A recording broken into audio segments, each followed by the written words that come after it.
नमस्कार, बहुत स्वागत आपका। मैं हूं आपके साथ मनोरा सक्सेना। मनो की मास्टर क्लास में आज एक बहुत बड़ी खुशखबरी सरकारी कर्मचारियों के लिए बताने वाले हैं।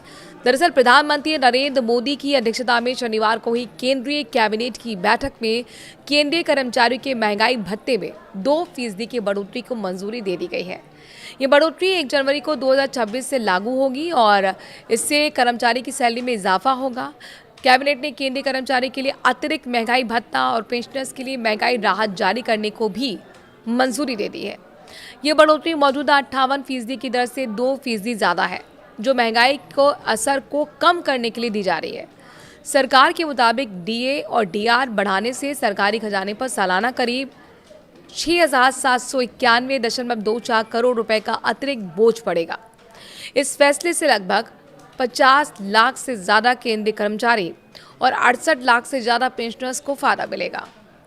ये बढ़ोतरी 7वें केंद्रीय वेतन आयोग की सिफारिशों के आधार पर तय की गई है, फॉर्मूले के अनुसार की गई हैं। इस फैसले से कर्मचारी की सैलरी में बढ़ोतरी होगी और वहीं दूसरी ओर प्रस्तावित 8वें वेतन आयोग को लेकर भी वेतन संरचना में बड़े बदलाव की मांग तेज हो रही है।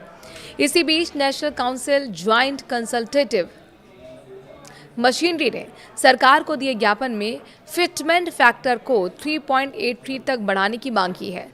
अगर ये प्रस्ताव मान लिया जाता है तो न्यूनतम बेसिक सैलरी 18,000 रुपये से बढ़कर करीब 69,000 रुपये तक पहुंच सकती है।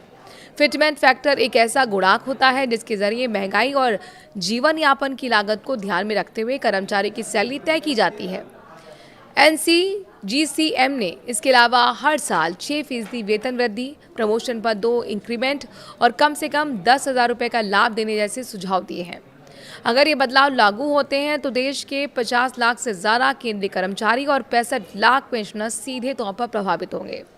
महंगाई भत्ता सरकार द्वारा कर्मचारियों को महंगाई के असर से बचाने के लिए दिया जाता है। पिछले कुछ वर्षों में पेट्रोल, रसोई गैस, सब्जी, फल और अन्य ज़रूरी वस्तुओं की कीमतों में काफ़ी वृद्धि हुई है। ऐसे में डीए में समय समय पर बढ़ोतरी कर्मचारियों की वास्तविक आय को बनाए रखने में मदद करती है। केंद्रीय कर्मचारी संगठन इस बढ़ोतरी का स्वागत कर रहे हैं, लेकिन वो इसे अपर्याप्त भी मान रहे हैं। कई संगठन कह रहे हैं कि 2% बढ़ोतरी महंगाई की वास्तविक दर के मुकाबले कम है।